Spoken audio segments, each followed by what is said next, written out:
Welcome back to another TTRP. That's the Transformers Talk Raw podcast on YouTube and Spotify. I'd like to thank you for joining me on this Saturday. Sorry about the late upload, guys. Just been a little bit busy today, but we're going to get it pushed through before Sunday hits.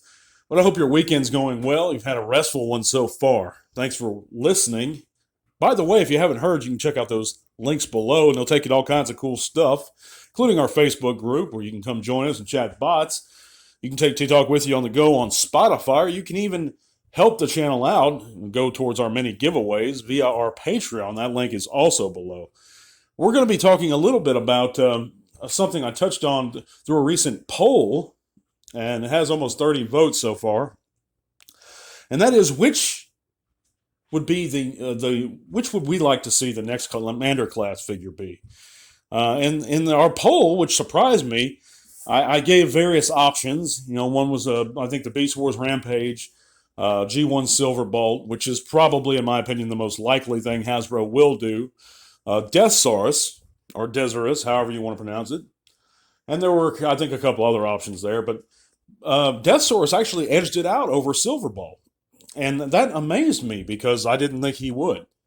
And I think that would be an extraordinarily good pick for Commander class in that category. I mean, if we look at the Commander classes that they've given us, since it started with that Jetfire and Siege, and going along, we gotten a bunch of others now, well, a few others. I think that some choices were better than others, but I think Commander class definitely should be reserved for those larger bots and those heavier guys, so to speak. I think necessarily, I know a lot of people love this figure, but I don't think Rodimus was a great choice at Commander. He should have been leader like Optimus was. Motormaster, I think they could have gotten away with doing it later, but I do love the Commander class Motormaster.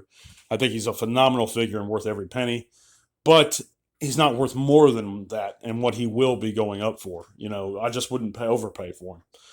But I digress. It surprised me a lot that Deathsaurus edged out the Silverbolt because, I would think that people would naturally want Silverbolt next to go alongside, Motormaster and the Stunticons. They'd want new aerial bots. And I want new aerial bots. But I kind of want an official Hasbro non-HasLab Deathsaurus even more.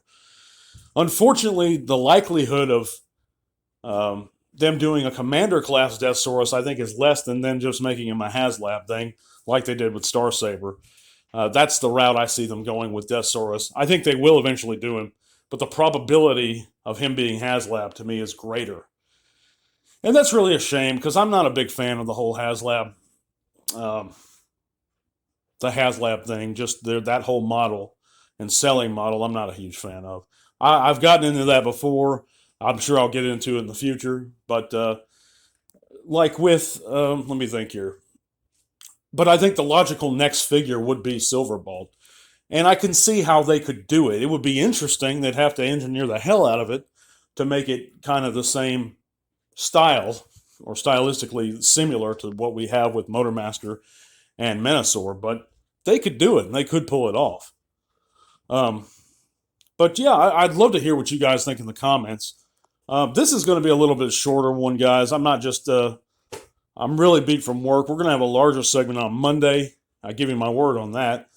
But yeah, I just wanted to chat about this for a few minutes with you guys, let you know what's up. By the way, we're going to be having a new giveaway, and I'm going to announce that giveaway figure very shortly, probably also on Monday.